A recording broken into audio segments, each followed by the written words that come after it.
All right, guys. So I wanted to talk about the 20 rules of getting rich. Um, the first one is so easy and it just sounds so easy. It sounds stupid, like whatever. But the first rule is you can learn and get good at it. Anybody can do it. There are straight retarded people out there who are millionaires and stuff. So uh, the fact that really dumb people can do it, or some people just kind of luck up on it and stuff like that. But there are rules to this game. You can learn how to cut down on your spending, and then use that money to save, and then use that money to invest, and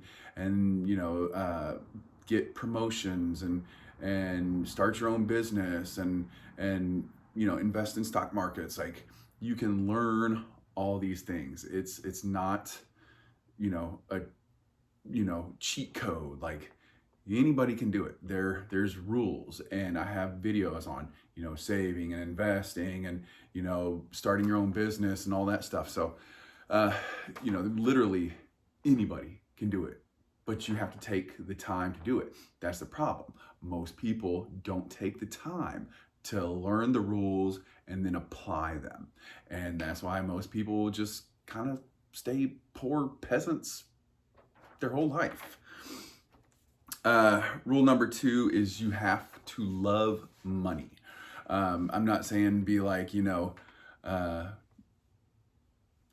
just wanting to be Scrooge McDuck and swimming through a vault of money, or Daffy Duck and just being like, oh, mine, mine, it's all mine, that kind of stuff. But you have to learn to love money, love capitalism. If you don't, if you're just like, fuck money, blah, blah, blah, blah, like, you're never going to make it. Like, you're not going to have fun with it, so you're going to give up. It's like, if you have to learn to love people, if people don't think you love them or care about them, like them at least, they're not going to give you a shot. So same with money. Money is just people's time and energy, and it's just a ticket. It's just a way of you know keeping score of votes of confidence. Every dollar is a vote of confidence. So um, you're literally seeing how much people value, i.e., love your time, what they value your time. Three, make money make more money. So you have to learn, have to have a certain set of rules. Like, okay, I'm going to save 5 or 10% of my paycheck. If you can save 20 or 30%, even better. But, you have to learn, like, okay, I got to save this money. Then I got to save this money, and then I got to invest it in the stock market. Then, it's, growing, and I'm getting a bigger and higher rate of return on it, and then I'm gonna take that money and I'm gonna invest it in my business, and I'm gonna have even a bigger, higher rate of return on it and stuff like that. So you have to learn how to make money make more money, and there are rules just like that. Okay, I'm gonna save, then I'm gonna invest, I'm gonna start my own business. You gotta go after whatever has the higher rate of return constantly. Go into that. You climbed up one hill, okay, great, climb up a bigger hill, climb up another mountain. Take a spaceship and shoot to outer space. um, Number four is money goes where more makes money. uh, did I write that down right? Money goes where money makes money. Sorry about that. Can't even read my own handwriting. I was busy scribbling. Money goes where money makes more money. So let's say you're working in a certain industry, um, and that industry is dying. Well, investors are going to quit going there. People are going to quit, trying to get jobs there, stuff like that. Those people, those investors, again, money is not money. Money is a score of people's time and confidence. And so if people don't have confidence that you're doing something, not worth the time, the money and the people are going to go somewhere else. So if you're in a crappy industry, or maybe you're in a country that just passed a bunch of laws that increase taxes or increased regulations, and it's going to make that really hard to do business, well, that money is going to go to a better country. And so you gotta be able to shift and not be just so dead to the world. You got to be able to read the writing on the wall and be like, okay, this industry's dead, or this country is doing some really stupid shit. I gotta go. I gotta make changes. I gotta shift, pivot. Number 5, know when to grow and when to cut. So let's say something is about to happen. Maybe that they're about to cut taxes or cut a regulation, or you're about to get a influx of people moving to your area, or I don't know, whatever it is. But that times are about to be really good. Well, then maybe you're going to want to invest to grow. Or maybe you see that times are getting kind of hard. Everyone's kind of pulling, clutching their purse and not spending as much. So maybe you need to cut some jobs, or maybe you need to not buy that piece of equipment, or maybe may not need to invest in I don't know, whatever it is. That times are about to get hard, so you're like, okay, let me kind of pull back and hold up for a second. And when times get good, you got to read the writing on the wall, and you got to kind of be just like, keep your ear close to the ground and just be able to make that jump, when you're like, oh shit, here it comes, bam, oh shit, here it comes, pull back. Number 6, money quits making money when it sits still. So this is kind of like the whole thing of like, money goes where the people and the ideas and the, markets are good for it and stuff like that. But money also goes away. Money quits making money if it's sitting still. So let's say you just have money in a savings account and it's just sitting there, and you're only earning 2% interest in a little savings account. Well, it's not really growing. You're not really doing anything.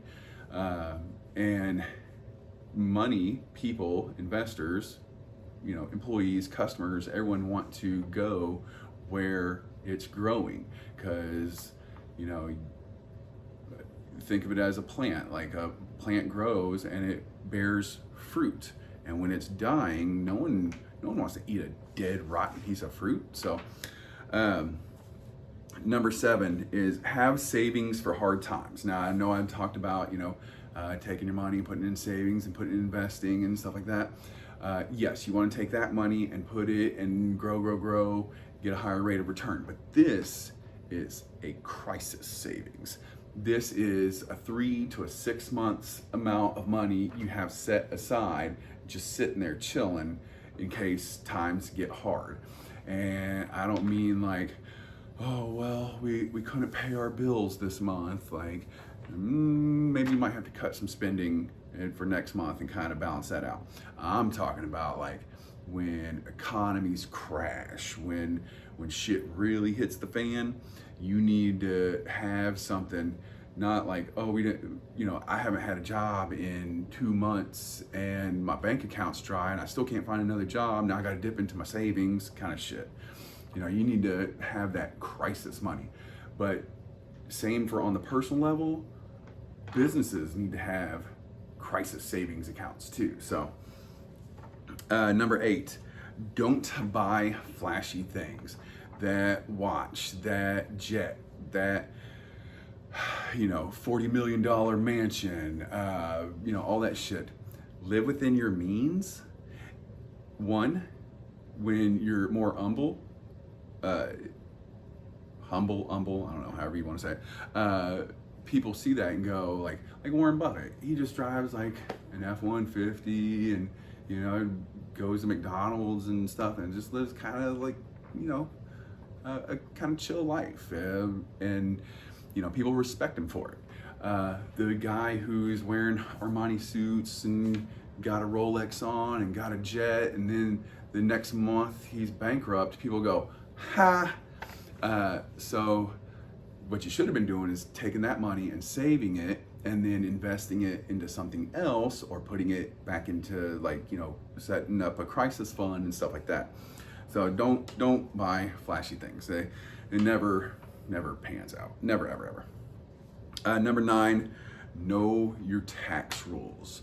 The less you pay in taxes, the less the government steals from you. Taxes are theft. They're theft. People think, well, I'm paying my fair share and, you know, doing my civic duty and give unto Caesar what is Caesar's. Like, yeah, okay, you're gonna have to pay a little bit of taxes, but pay as little as possible. Like, that's the whole point of having tax write-offs, and I have videos about tax write-offs. So, you know, don't you know, learn the tax codes, learn the rules, you know, learn how to save more money, because then you can take that money and invest it and do other shit with it. So know your tax rules. Number 10, the world isn't ending. So when you're operating in fear mode, you're like, oh shit, what's going on? Like, people can smell that on you. They can smell it. And now, like, if you're working in like fast paced mode, like trying to like haul ass and get new business, but when you're like, oh God, please do business with me, I'm gonna die. Like, have some confidence, chill out, calm down. The world isn't ending. But if your industry or your country's doing some stupid shit, you're calm enough and you're chill enough to have a level head and look things straight on and go, okay, I need to kind of pivot and go somewhere else.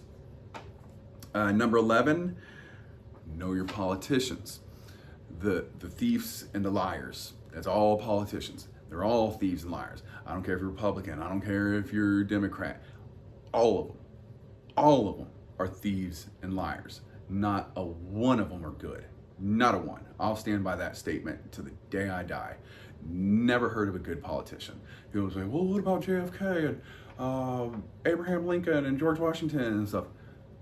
Yeah.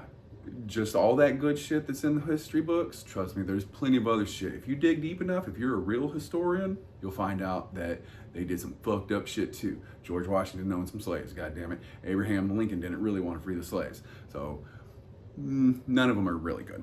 But know your politicians. These are the guys who make the tax rules, who want to take more of your money, who want to regulate your business, even though they don't work in that industry. Fuck them. You don't get to tell me what to do. I pay taxes. I'm your boss. You do what I say, or I'll slap you around. Do a little Three Stooges. Boink. Number 12. Learn about every investor. I have read books about Alexander Graham, Warren Buffett, Peter Lynch, God, who else? I don't know, there's just a bunch. I've also read Stocks for Dummies, Bonds for Dummies, Precious Metals for Dummies, Business for Dummies, Marketing for Dummies, Sales for Dummies. But basically, and read about, you know, business people and stuff, because not only do you learn from their successes, but you learn from their failures too. So, you know, read up on them. I've spent so many nights where I was up till 1, 2, 3 o'clock in the morning reading on this stuff, you know, under a lamp at night while my wife's sleeping next to me, or while we were on vacation. I go into the bathroom and just read, and, you know, just obsessive, like a maniac about it. But yeah, that's what sometimes you got to do. You just got to like just devour information and just go. You know, become the guru. Then you become the investor, the business person, whatever that other people are reading about. So, number 13, do what you do best. Don't worry about what everyone else is doing. Just say to yourself, look, I know I'm good at this. I'm not going to try to be this person over here. Maybe you might learn some lessons and incorporate some stuff, but don't try to be them. No two people are the same. Just know what you're good at, your bread and butter, and just go with it. Number 14, beat your goals. You got to have goals first. What are your goals? You want to save some money. You want to invest some money. How much money do you want to make on your investment? Do you want to start your own business? What do you want to accomplish in 1 year of starting that business? All that kind of stuff. You got to have goals. You got to really, and same for working out. Like, oh, I want to be able to bench press 315 pounds by the end of the year. Like, okay, well, whatever it is, had to throw in a little workout thing in there because my life kind of revolves around workout. Anyway, you have to think to yourself, okay, these are my goals. How am I going to get there? Well, every day I have to do this and I have to do it a little bit better each day. And what are my weekly goals? Okay, what are my monthly goals? What are my quarterly, my semi-annual, my annual, all that stuff. And you just peck away. Now, are you going to do that every day, every month, every week, whatever? No. Are you going to have ups and downs? Hell yeah. But you just keep grinding, keep pecking away, and finally you'll get there. May happen sooner or later than you wanted to, and may not happen the way you wanted it to, but it will happen. Number 15, surround yourself with people better than you. I don't care if it's someone better in marketing, sales, service, management, accounting, whatever it is. Or if they're people in a completely different industry or whatever, surround yourself with people better than you, and you're going to learn from their successes and their failures, or maybe they'll come work for you and they'll be able to do a better job than you could have done it. And now it kind of frees you up to go do bigger and better things. So surround yourself with people better than you. Number 16, don't diversify. I know a lot of people talk about, in investing is to diversify. Now, there's a little bit of truth in that in stocks. If you just really know what you're doing, or you have some insider trading, and you just know this one company is going to pop and they're going to be rolling and running and gunning for the next year, 3 years, 5 years, and you want to put all your eggs in one basket, because that's going to give you a better rate of return than having 10, 20, 30 companies in your portfolio, or an indexed ETF or something like that, which I have videos about all that stuff. Fine. But if you drill down the information and just obsess the same way that you obsess reading about books and your business and people and stuff like that, if you just obsess about like this one company, and you're just like, you just know everything about them, and you just know like, okay, the economy this, the laws this, the taxes this, and you're just like, so damn sure, which no one can guarantee anything in stocks, but you can have a really good assumption, a really good guess. It might be better to have 1 or 2 companies than 30, or, something like that. But ultimately, you want to invest in yourself. You want to take the money that you have saved and invested and put it into your company, because the one stock that's going to pay the highest dividends is your company. You may invest in Microsoft and it'll have a maybe 10 or 20 year or 10 or 20% return that year, something like that. But if you put that money into you and you work hard on your business, you can have 100, 200, 300% returns on your business. So The best thing is to diversify, but to invest in yourself. Um, Number 17, use your assets to grow. Now, assets doesn't always have to be money or real estate or something like that. It could be equipment you have. It could be your time. It could be the people around you.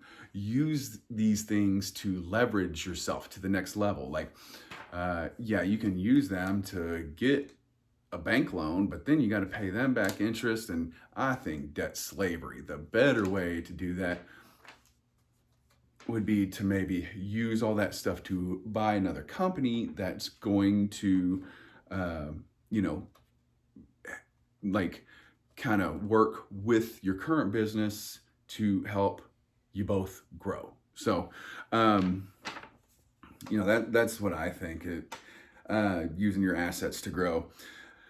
Number 18, earn equity, not salary. Too many times people earn a salary and you're getting paid for your time, and hopefully you're getting paid what you're worth for your time, your salary.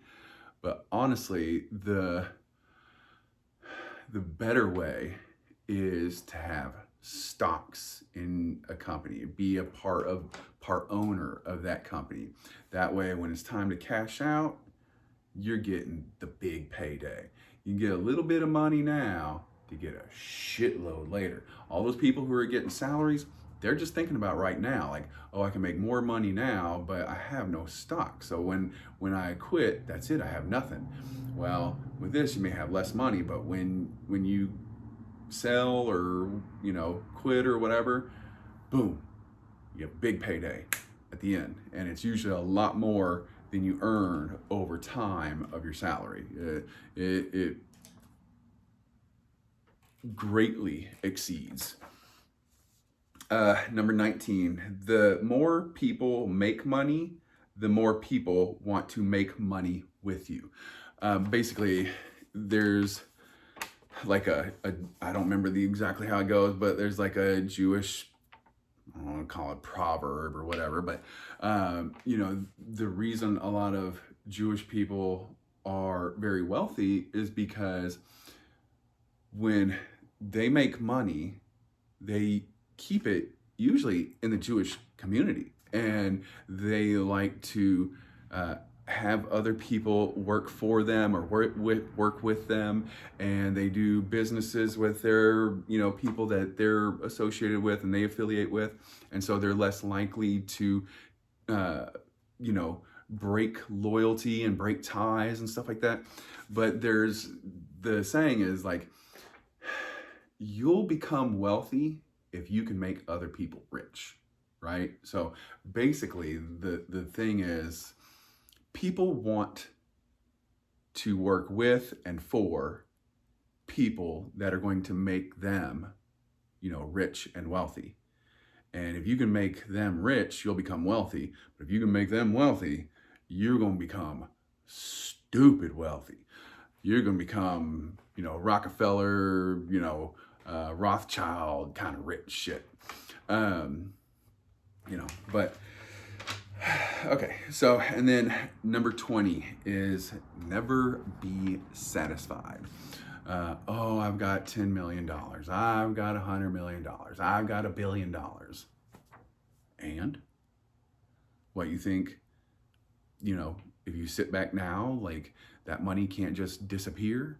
You know, the money goes where, you know, where it can make more money. And if you just go, I got my $10 million, I can live comfortably for the rest of my life, and, you know, so can my children.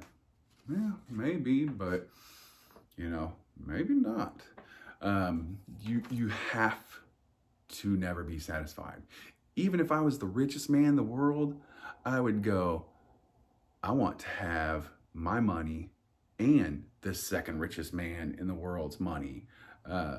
You know, I want to, you know, bring him in and make him wealthy, so then I can be super duper uber wealthy. So, you know, and then I want to make I want to do business with the third richest man in the world and bring him in. You see, and do you see how that wasn't like a lot of these people who get really rich, they think of power as like, oh, I'm gonna take this and I'm gonna destroy this person's business, or I'm going to take their assets or their land and stuff like that. You know, I'm gonna go to war with them. You know, that's the wrong way to think about things. Again, it goes back to working with people, and you're all just building a pyramid.